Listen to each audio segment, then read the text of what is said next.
Hello dear students, welcome back to my channel physics SPC. CBSE board paper 2024 physics 12 set 3 है, code 55/33 section C, question number 26। आप latest CBSE sample paper 25 का आप playlist में जाके solution देख सकते हैं। पूरा सॉल्व कर रखा है मैंने।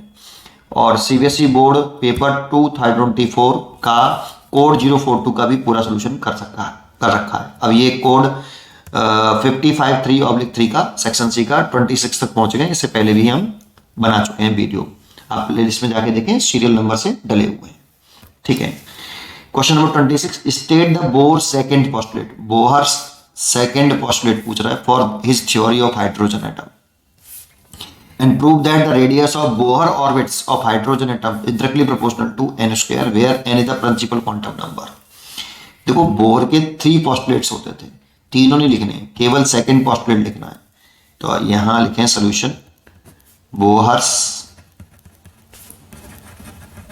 Second postulate for Bohr postulate for hydrogen atom of hydrogen atom. ठीक है, ये क्या था वो देखते हैं।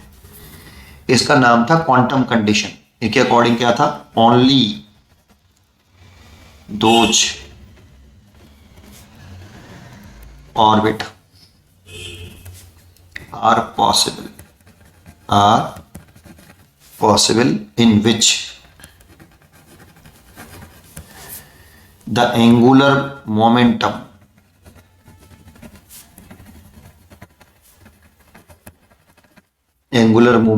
of electron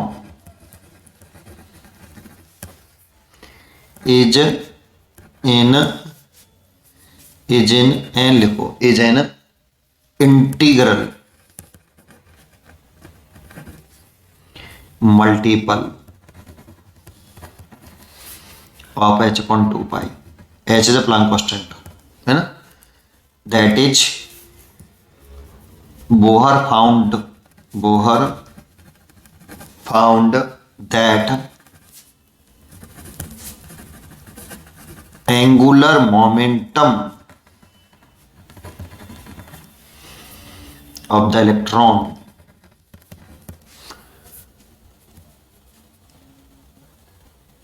of angular magnitude of angular momentum लिखो, चलो ऐसे लिख दो, magnitude of angular momentum of the electron is quantized।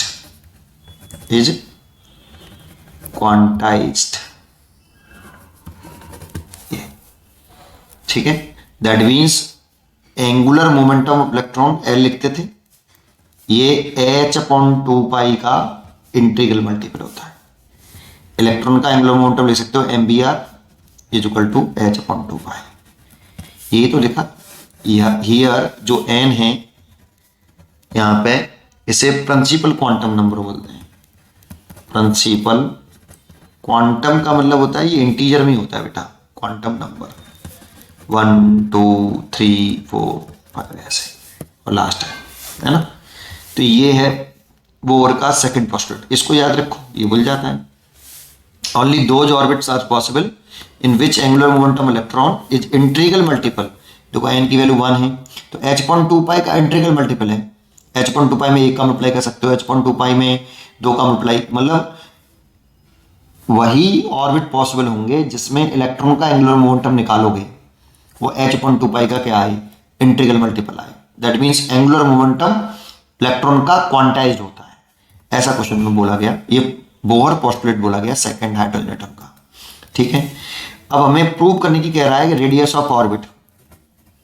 अगला क्वेश्चन है, radius of Bohr orbits of a hydrogen atom, ये निकालना है। तो देखो, इसका फर्स्ट पोस्टुलेट भी हमें याद होना चाहिए। फर्स्ट पोस्टुलेट था कि mv² is equal to 1/4 pi epsilon 0 ZE²। ये एक्चुअल में कहाँ से आया पता है, ये न्यूक्लियस है और ये इलेक्ट्रॉन है। मान लो किसी ऑर्बिट में घूम रहा है आपका, ऐसे न्यूक्लियस पर जो चार्ज होता है, वैसे तो हाइड्रोजन एटम के देखेंगे तो केवल E होता है, लेकिन मैं ZE ले लेता हूँ अभी, है ना। और ये इसकी रेडियस ऑफ ऑर्बिट हो गई। और ये इलेक्ट्रॉन हो गया और ये v स्पीड से घूम रहा है। तो हम जानते हैं, देखो ये पॉजिटिव चार्ज है न्यूक्लियस पर, इलेक्ट्रॉन पर नेगेटिव है, तो इलेक्ट्रोस्टैटिक फोर्स ऑफ अट्रैक्शन लगेगा। और ये जो इलेक्ट्रोस्टैटिक फोर्स ऑफ अट्रैक्शन है वो इस इलेक्ट्रॉन को सर्कुलर पाथ पर रिवॉल्व करने के लिए सेंट्रीपिटल फोर्स प्रोवाइड कराएगा। दैट मीन्स देखो इसकी दर्शन सर्कुलर पाथ की सेंटर की तरफ है, तो यही सेंट्रीपिटल फोर्स है। ये क्या करता है, इस पार्टिकल की इलेक्ट्रॉन की वेलोसिटी की दिशा को चेंज करके पार्टिकल को सर्कुलर पाथ पर बनाए रखता है। ये है सेंट्रीपिटल फोर्स। और इसकी वैल्यू कितनी होती है, कूलम्ब्स लॉ लगा दो, 1/4πε0 Q1 ZE, Q2 E, sign रखते नहीं vector quantity, upon r square equal to centripetal force mv square upon r। एक r से एक r कट गया, इस r का मल्टीप्लाई कर लो तो mv स्क्वायर अपॉन r हो जाएगा, और ये 1/4πε0 ZE स्क्वायर। ये इक्वेशन नंबर 2 आ गई। ये फर्स्ट पोस्टुलेट, ये आपका फर्स्ट पोस्टुलेट होता है, ये सेकंड पोस्टुलेट होता है ना। ठीक है, फर्स्ट पोस्टुलेट होता है कि जब इलेक्ट्रॉन किसी ऑर्बिट में घूमता है तो वो कोई एनर्जी रेडिएट नहीं करता है, और इस इलेक्ट्रॉन को सर्कुलर पाथ पर बनाए रखने के लिए electrostatic force of attraction between nucleus and electron centripetal force provide कराता है। ठीक है, अब इससे आपको रेडियस निकालनी है। रेडियस कैसे निकालें सर, देखो इसमें डिवाइड कर देंगे तो रेडियस कट जाएगा। देखिए देन तो रेडियस और वेलोसिटी दो वेरिएबल टर्म है इसमें, तो जब हम रेडियस निकालें तो उसमें वेलोसिटी नहीं होनी चाहिए, ये होना चाहिए बेटा, और वेलोसिटी निकालें तो उसमें रेडियस नहीं होनी चाहिए। तो रेडियस निकालनी है तो वेलोसिटी नहीं होनी चाहिए, उसके लिए क्या करें, इसमें v स्क्वायर, इसमें v है तो फर्स्ट के स्क्वायर का स्क्वायर कर लें, फर्स्ट का स्क्वायर कर लें बेटा। देखो करें, m square v square r square is equal to n square h square upon 4π square. मैंने फर्स्ट का स्क्वायर कर लिया।